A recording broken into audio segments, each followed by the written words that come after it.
Before the convenient era of boxed mixes, Sunday afternoons in 1960 were a symphony of sugar, butter, and German precision. My auntie didn't bake for speed, she baked for the soul, ruling her kitchen with flour-dusted hands and strict standards. There were no shortcuts here, just honest ingredients, patience, and recipes carried across the ocean in her memory. It always began with Apfel Eierkuchen, not a simple pancake, but a tactical arrangement of fruit and batter. She peeled apples with surgical focus. The skin had to come off in one single, unbroken ribbon for good luck. Then came the slicing, not random chunks, but perfect rings, ready to be transformed into a hidden mosaic. The heavy iron pan was heated. Butter was added not by the spoon, but by the block. Fat was flavor. She arranged the apples like tiles on a floor, creating a spiral pattern that would only be revealed at the very end. Sugar and cinnamon rained down, caramelizing instantly against the hot iron, creating a sticky, fragrant glue. The batter was simple eggs, flour, milk. She beat it rhythmically until it could coat the back of her wooden spoon. Gently, so as not to disturb the art, she drowned the apples in batter. Now, we just had to wait. Patience was the secret ingredient. She watched the edges brown, waiting for that precise moment when the structure held firm. The flip was a high-stakes maneuver. One confident motion was required to invert the heavy pan onto the plate. And there it was, the hidden mosaic revealed, glistening with brown butter and smelling like heaven. Soft apples, crispy edges, and a sweetness that wasn't cloying. It was the taste of a safe, warm home. But for special birthdays, the apples were put aside. It was time for the Black Forest, the king of German cakes. Schwarzwälder Kirschtorte, dark chocolate, sour cherries, and enough Kirsch brandy to make the preacher blush. The sponge cake base had to be airy but dark. She sifted the cocoa 3 times to ensure no lumps remained. Eggs were separated with religious care. A single drop of yolk in the whites would ruin the meringue lift. She folded the batter with a gentle wrist, preserving the air bubbles that would make the cake rise without chemicals. While the cake baked, she opened the sour cherries, not the sweet, dyed ones, but the tart, dark European variety. Then came the Kirsch. She didn't measure, she just poured until the cherries were swimming in the potent cherry brandy. The cream had to be whipped by hand until stiff. Electric mixers existed, but she trusted her strong arms more. The cooled cake was sliced into 3 layers. A steady hand was vital. A crooked cut meant a leaning tower. Each sponge layer was baptized with the cherry brandy syrup. Moist, boozy, and rich was the goal. Clouds of whipped cream were spread thick. This wasn't diet food, it was a celebration of abundance. The drunken cherries were nestled into the cream, hidden jewels waiting to burst with flavor in every bite. Layer by layer, the masterpiece rose: sponge, brandy, cream, cherries, a repetitive architecture of delight. Finally, the whole structure was masked in white cream, hiding the dark, boozy secrets within. Chocolate shavings were essential, not sprinkles, but hand-shaved curls that looked like the bark of the Black Forest trees. 12 rosettes were piped on top, 1 for each slice, ensuring no guest would fight over the portion. The crowning glory, a single cherry atop each peak. The strict German aesthetics were complete. It stood tall and proud, a gâteau that demanded respect. It wasn't just dessert, it was an event. Cutting it revealed the beautiful stratification. Dark cake, white cream, red cherries, a flag of flavor. The taste was complex bitter cocoa, sweet cream, and the sharp kick of alcohol. Adult, sophisticated, unforgettable. That cake could silence a noisy room. But the baking marathon wasn't over. Christmas was coming early. As the air grew colder, the dough grew heavier. It was time for Stalin, the bread that lasts forever. Stalin wasn't light like a sponge. It was dense, packed with fruit, and required muscles to knead. She worked the candied peel and raisins into the yeast dough until they were evenly distributed. Like gems in rock. The shape was symbolic, folded to look like the Christ child in swaddling clothes. History in every fold. When it emerged from the oven, it was hard as a rock, but the magic was just beginning. While still hot, she brushed it with melted butter. Not a glaze, but a saturation. It drank the butter. Then came the blizzard, a thick, suffocating layer of powdered sugar to seal in the moisture for weeks. We weren't allowed to eat it yet. Stalin had to age in a tin like a fine wine. Weeks later, she cut the first slice. The butter had soaked through, making the heavy dough incredibly moist. The marzipan center was the prize. Sweet almond paste contrasting with the spicy, fruit-laden bread. When spring arrived, the heavy spices were put away. It was time for something with a sting. Bienenstich, bee sting cake. Legend says a bee stung the baker who invented it, drawn by the honey glaze. The base was a simple brioche like yeast dough, soft, pillowy, and willing to support a heavy topping. The topping was dangerous, boiling honey and butter, a molten caramel that demanded total attention. She tossed in sliced almonds. They had to be coated quickly before the caramel seized up. The hot almond lava was spread over the soft dough. This would bake into a crunchy, caramelized shell. In the oven, the honey darkened and the almonds roasted. The kitchen smelled like a candy factory. Once cool, the top was a hard, protective shield. Tapping it sounded like knocking on a door. Now came the surgery. Slicing the entire sheet cake horizontally required a long knife and nerves of steel. The filling wasn't just cream. It was a rich marriage of vanilla custard and whipped butter. A thick layer of this velvet cream was spread on the bottom half. Cool, smooth, and vanilla-scented. She lowered the crunchy lid onto the soft bed of cream. A perfect sandwich of textures. To eat it, you had to commit, the crunch of the almonds against the squish of the cream. Messy to eat, but worth every sticky finger. It was the taste of German Sundays. When late summer hit, the round plums were ignored. We waited for Zwetschgen, the Italian prune plums. Zwetschgenkuchen, it required these specific plums. Firm, tart, and able to hold their shape in the oven. She pitted pounds of them. Slit, twist, pop. Her fingers would be stained purple for days. The dough base was thin, almost an afterthought. It was merely a vehicle for the fruit. She sliced the tops of the plums so they would fan out, increasing the surface area for browning. She shingled them tightly, standing up in rows, like tiles on a roof, protecting the dough underneath. No dough could be visible. It was a sea of purple, organized with military precision. Just a dusting of sugar to counter the tart skins. The oven would turn the juices into syrup. Bake. The plums collapsed into a jammy, tart masterpiece, not too sweet, just intensely fruity. It was always served with Schlagsahne, unsweetened whipped cream to cut through the tartness of the plums. Not every cake was for a special occasion. For the everyday coffee table, there was marble cake. Marmorkuchen, simple ingredients transformed by a little bit of physics and a lot of butter. She creamed the butter and sugar until it wasn't yellow anymore, but pale white and fluffy as a cloud. Patience again. If you added the eggs too fast, the batter would curdle, one by one. Then, the division. Half the batter stayed vanilla. The other half was destined for the dark side. Cocoa powder and a splash of milk turned the second bowl into a rich chocolate batter. The bundt pan had to be greased in every nook and cranny. A stuck cake was a tragedy. First the light, then the dark, layered on top of each other in the ring mold. The signature move, taking a fork and spiraling it through the layers to create the marble effect. Into the heat, we never knew exactly how the pattern would look until we cut it open. Out it came, a simple ring, unadorned, smelling of honest butter and toasted cocoa. The release was always a relief. A perfect golden ring, still breathing out hot, sweet steam. No frosting needed here, just a gentle snowfall of powdered sugar to highlight the ridges. The reveal, every slice was unique, a random chaotic dance of vanilla and chocolate. It was dry enough to dunk in coffee, but buttery enough to melt on your tongue. But for the holidays, we went further back in time, to the Linzer Torte, the oldest cake in the world. This wasn't just flour, it was ground hazelnuts, cloves, and cinnamon. It smelled like a forest in winter. She rubbed the butter into the nut flour until it resembled wet sand. No overworking allowed. The dough was sticky and temperamental. It needed a long rest in the icebox to firm up. Rolling it out was a battle against cracks. Auntie patched them up with the patience of a saint. Only raspberry or red currant jam would do. It had to be tart to cut through the rich nut crust.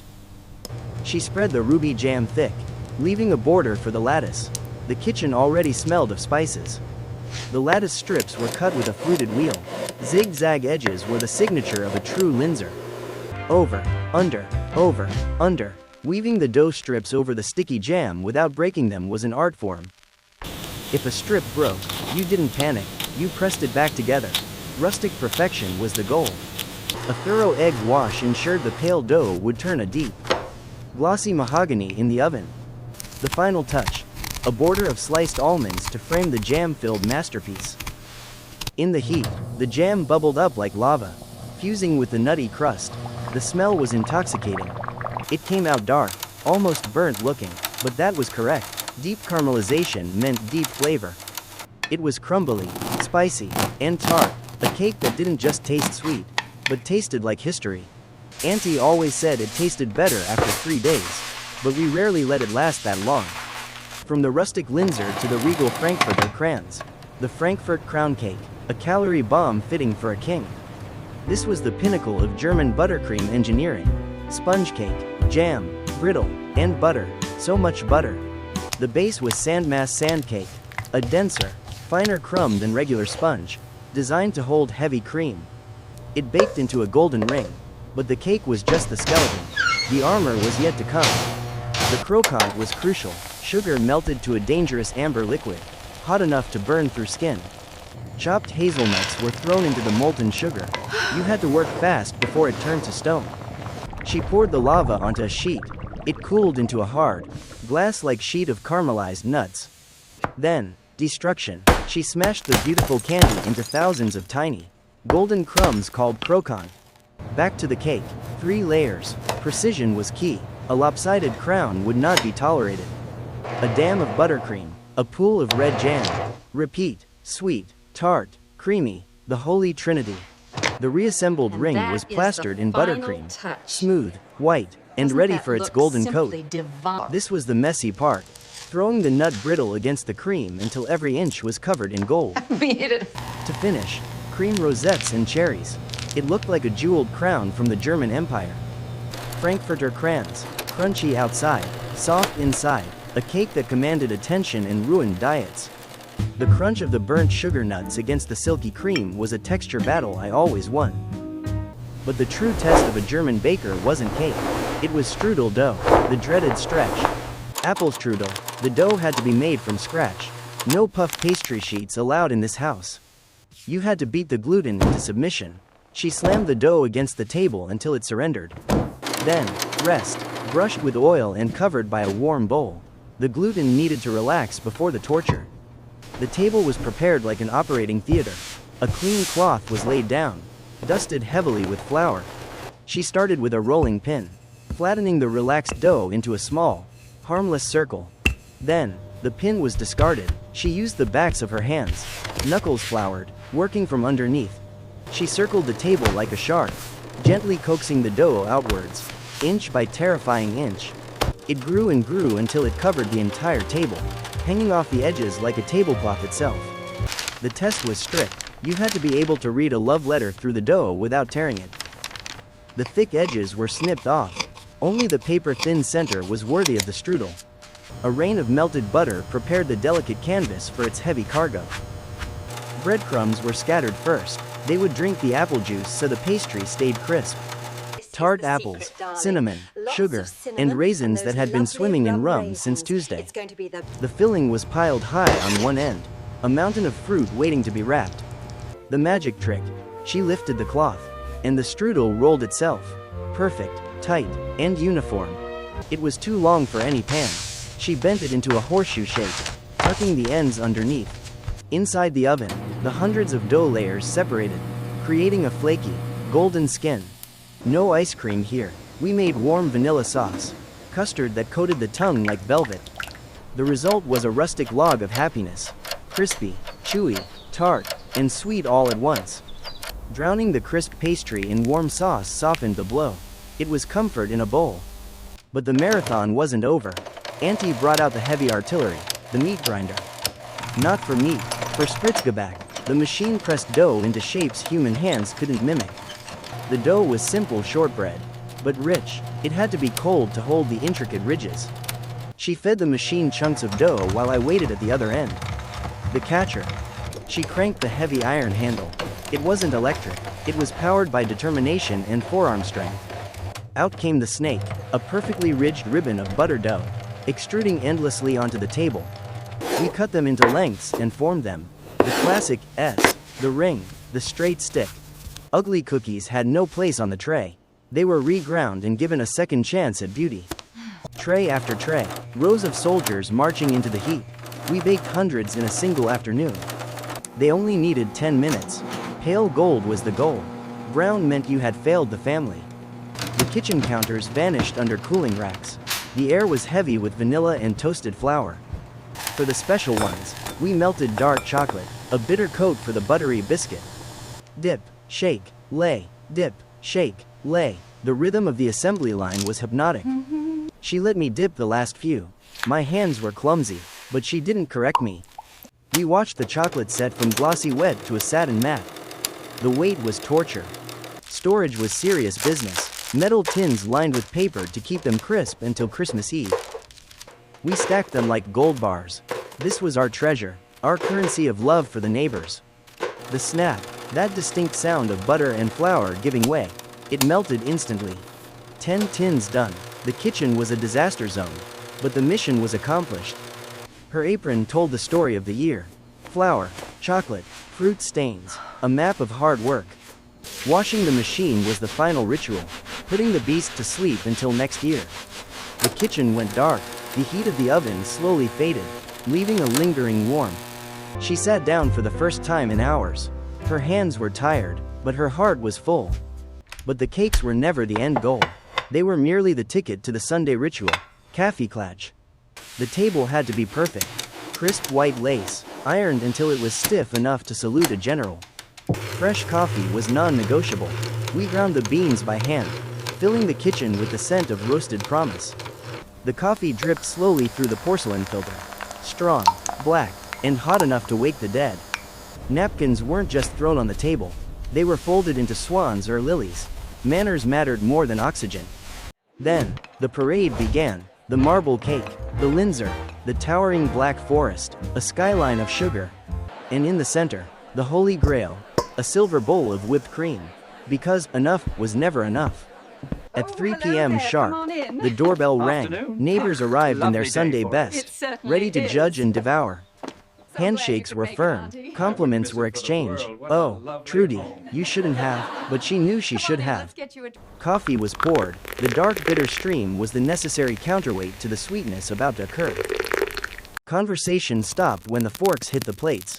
The crunch of brittle, the silence of satisfaction.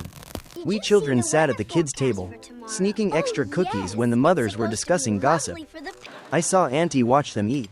She didn't eat much herself. Her nourishment came from their enjoyment.